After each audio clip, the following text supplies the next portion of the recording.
All right, I got JB here, and we are going to talk about some of the parts that some of you watching have already been inquiring about, parts that might be required for a Zephyr year fixing or owning. And we're going to learn more about what JB has to offer in certain areas.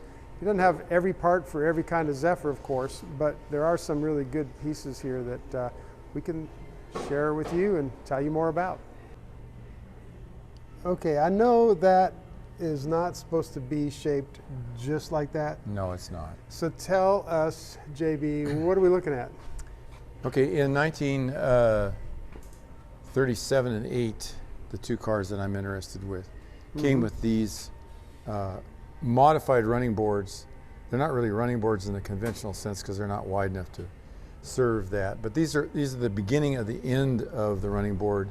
And of course, since Lincoln, being a small company, tended to be the company that would have the stuff first, have the first really aerodynamic car that was publicly acceptable, to do a lot of things that were not really possible at some of the other companies because they were dealing with much larger production. Okay. So Lincoln had the luxury of two things. One, they had a very dedicated small group of stylists and fabricators. And they also had a leader in Edsel Ford who would never ask how much it cost. He would just tell them what he wanted. And so that led to innovation, because if everything has a price tag, a lot of things die in the womb. You can't always be worried about what it costs. If you're going to innovate, you have to just simply innovate. And Edsel was of the mind that he wanted what he wanted, and you better just build it that way, and you got along fine with him. If it didn't make a lot of money, well, oh well. The irony was that this was the first successful, and I mean financially successful, car, and it was made in large enough numbers to where the company that made them could actually make money. Now, they didn't get wealthy, but because the numbers were still relatively low, but it was not so low that there was no way they could make a profit. So it's way outsold the projections that they had about 1936, because they had a 36, a 37, and then the sales just skyrocketed because people, once they saw them out on the street, they realized that this is a viable car. It's beautiful from any and all angles. The people that own them love them, and so they spread the gospel out to the rest of the community, and they said, yeah, there's a really good car. Don't worry about the fact that it's a little bit different looking, a little more modern than what's been available up to that point. So coming back to this. Well, these running boards were present for 2 or 3 years, and obviously they've taken a lot of beating. These are right down low, so they caught every curb, they caught everything that was down on the side of the car. It got banged into this. And so this running board, so it's one of the more vulnerable pieces of the whole car. It really is, and now of course today we got to have a perfect one. So are we going to spend God knows how many hours and dollars to fetch this one back, which some people do, and you know, that's one approach. The only thing I'd say about this one is it doesn't have rust holes in it. So it doesn't have rust holes in it, but solid. It will as soon as you fix it and put it back in action. Okay, so we just said, you know, we don't want to live like that. We want to give them a lifetime warranty. The only way you're going to do that is make it out of composite. The appearance of it is identical to what a new old stock running board would be, because that's where these came from. So we know, for instance, the shape, the contours, the ribbing, everything is exactly the way it's supposed to be. And we've sold lots and lots of these, and everybody loves them. For that reason, primarily, but also because the other ones that were sold, that were repaired, what they did is they straightened these out after many, many hours of straightening.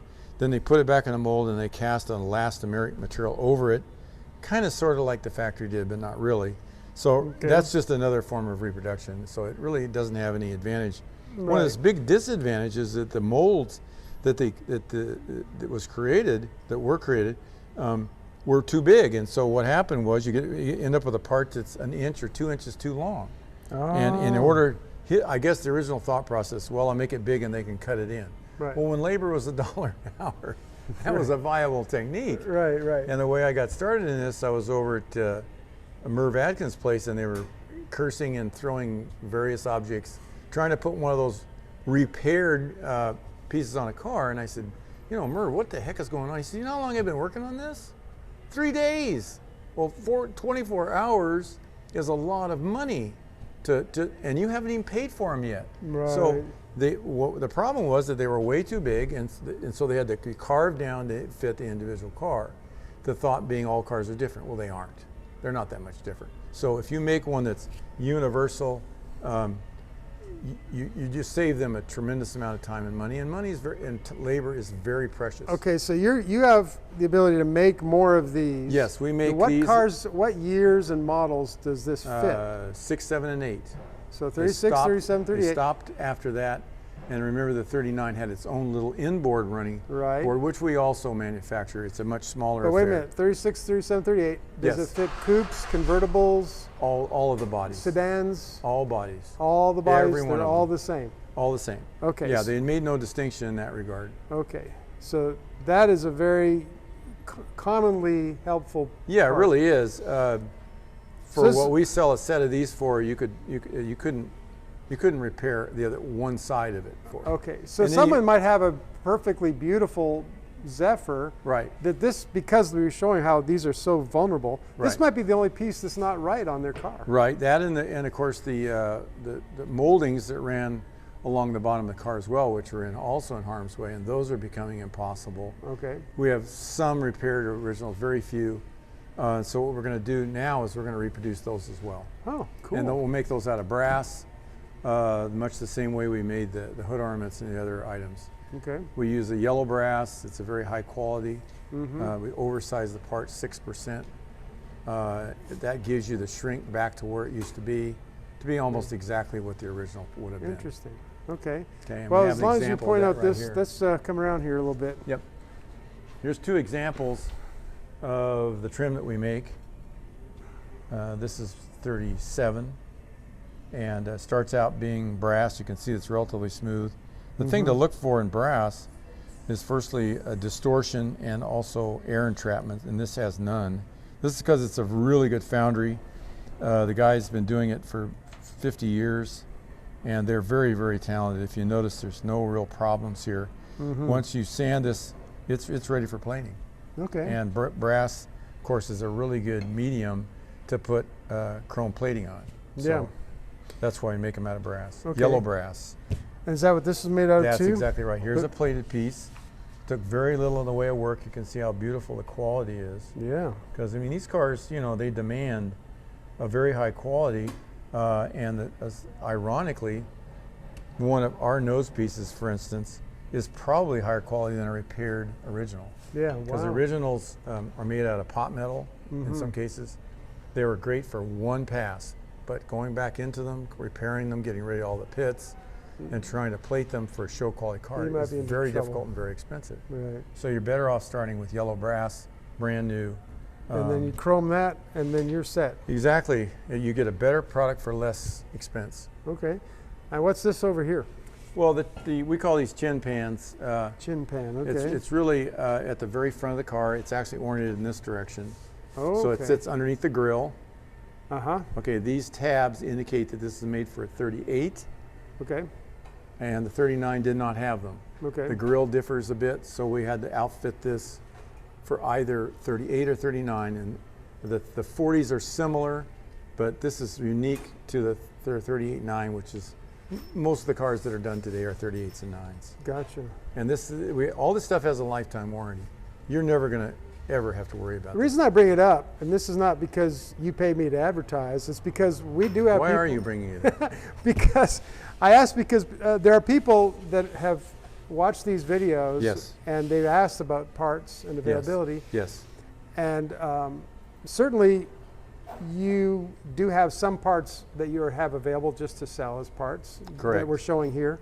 A lot of parts you're just having to scrounge up for a project you're doing. You have to scrounge them up like the We're rest always guys. on the outlook for original parts, and a Yeah. lot of them come here because we have things to trade. Okay. We have we have more things than most anybody. Yeah. So if somebody, for instance, has a part for a coupe or a convertible or something, but they don't have any need for it, they already have one on their car, they can bring that into us, and then we'll give them a reproduction part or another original part in trade. You know what I like about that? That actually solves two problems because Right. they're looking for the part that you have. Right.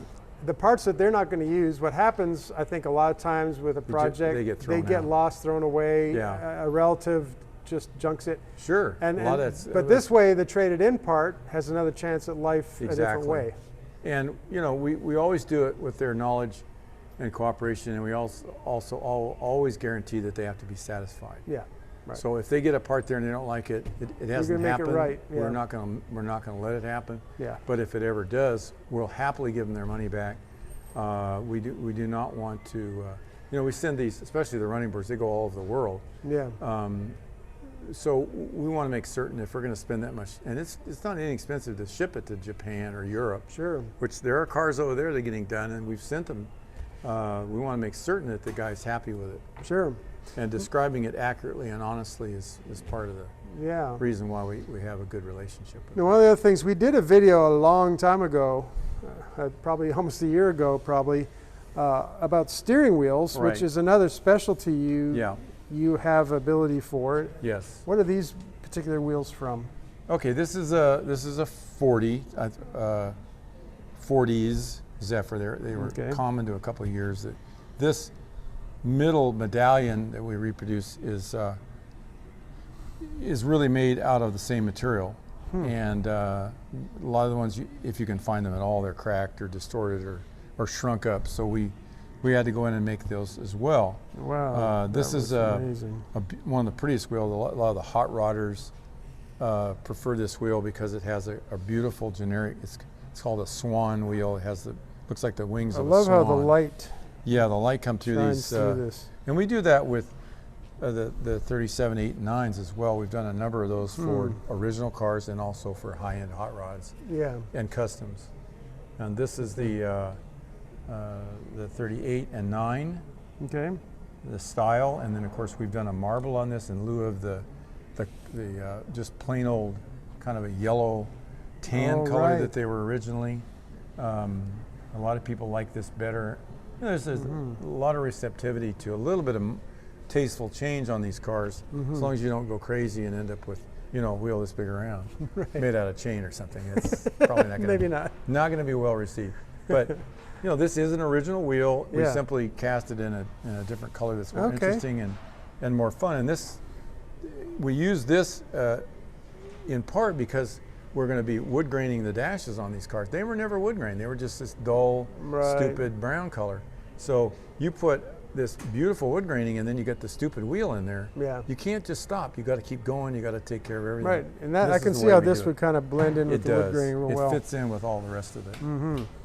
Well, great. Yep. Okay. Well, the story continues. Thank you for sharing this. You bet. Thank you.